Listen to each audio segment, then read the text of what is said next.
রমেশ ছিল এক সাধারণ গ্রাম বাংলার চাষি। ছোট্ট একটা কুঁড়ে ঘর, সামান্য জমি আর দুজন মানুষ, রমেশ আর তার বৃদ্ধ মা।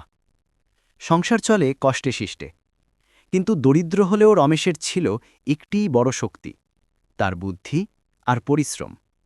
গ্রামের সবাই তাকে বলতো রমেশ গরিব ঠিকই, কিন্তু মাথাটা একেবারে খাঁটি চালাক। রমেশের ছোট্ট জমিটা খুব উর্বর ছিল না, তবু সে প্রতিদিন ভোরে উঠে মাটি চষত, ধান সবজি ফলানোর চেষ্টা করত। গ্রামের লোকেরা দেখত অন্যদের থেকে আলাদাভাবে মাঠে কাজ করে রমেশ। কেউ জমিতে শুধু ধান ফলায়, রমেশ সেখানে ধান, লাউ, ডাল, এমনকি ফুলও লাগায়। সে জানত ছোট জমি হলেও বুদ্ধি করে কাজ করলে লাভ পাওয়া যায়।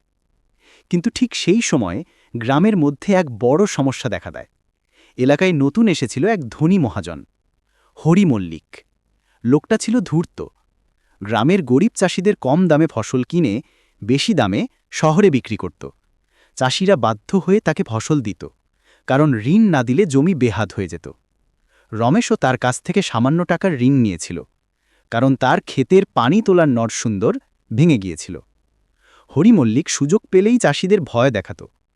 সময় মতো টাকা দিতে না পারলে জমিটা কিন্তু আমার। রমেশ জানত মহাজনকে সরাসরি চ্যালেঞ্জ করা ঠিক নয়, তাই সে নিজের মতো করে বুদ্ধি খাটাতে লাগল। রমেশের পরিকল্পনা। একদিন রমেশ ঠিক করল এবার নতুন কৌশল নিতে হবে। সে গ্রামের বাজারে গিয়ে শহরের লোকদের সঙ্গে কথা বলল। সে জানল শহরে এখন দেশি সবজি, বিশেষ করে লাউ, কুমড়ো আর শশার খুব মূল্য।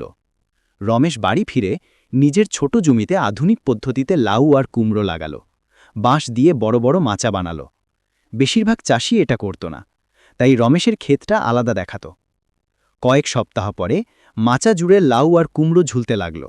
সেগুলো ছিল বড়, টাটকা আর খুবই স্বাস্থ্যকর। সে সেগুলো সরাসরি শহরের বাজারে নিয়ে গেল। দাম পেল গ্রামের চেয়ে ৩ গুণ বেশি। এই টাকা দিয়ে সে প্রথমেই হরিমল্লিকের ঋণ শোধ করল। মহাজন অবাক হয়ে বলল, এইটুকু জমি নিয়ে এত টাকা আয় করলে কিভাবে? রমেশ হেসে বলল, মাটি যতই কম হোক, মাথা আরও কম হলে চলে না। হরিমল্লিক মুখ বাঁকিয়ে চলে গেল। চোরের ঘটনা। ঠিক সেই বছর শরতে গ্রামে নতুন সমস্যা দেখা দিল। গ্রামের চারদিকে চোরের উৎপাত। রাতে গরু, ছাগল, এমনকি ফসলও চুরি হচ্ছিল। সবাই ভয়ে ছিল, কিন্তু রমেশ ভাবল চুরি থামানো না গেলে বড় ক্ষতি হবে। তার বুদ্ধি আবার চলল। সে নিজের ক্ষেতের চারদিকে ছোট ছোট ঘণ্টা লাগিয়ে দিল। ঘণ্টাগুলো এতটাই হালকা ছিল যে কেউ পাতাও ছুলেই শব্দ হবে। রাত হলে রমেশ চুপচাপ ক্ষেতের পাশে বসে থাকত। এক রাতে খুব অন্ধকারে ঘণ্টার শব্দে শুনে রমেশ বুঝল চোর ঢুকেছে। তবে সে চোরকে মারতে গেল না, বরং আড়ালে রেখে জিজ্ঞেস করল, তুই কে? কেন আমার ফসল চুরি করছিস? চোর ভয় পেয়ে বলল, আমি গোপাল, পাশের গ্রামের। 2 দিন ধরে খাইনি, কাজ হারিয়েছি, তাই মনের ভুলে চুরি করতে এসেছি। রমেশ তার কাঁধে হাত রেখে বলল, চুরি করলে তো তোরের জীবনে কাজই থাকবে না। আমার কাজে কাজ করবি? ফসলের কাজে লোক লাগবে, ঠিক মতো মজুরি দেব। গোপাল অবাক হল। সে রাজি হল। সেই রাত থেকে রমেশ শুধু ফসল বাঁচাল না, একজন মানুষকেও ভুল পথ থেকে ফিরিয়ে আনল। মহাজনের শেষ চাল। হরিমল্লিক বুঝতে পারল রমেশ এখন গ্রামের লোকের মধ্যে জনপ্রিয় হয়ে উঠছে।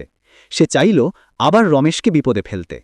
তাই একদিন পুলিশ ডেকে অভিযোগ করল রমেশ নাকি তার ফসল চুরি করেছে। পুলিশ রমেশকে ডেকে পাঠাল।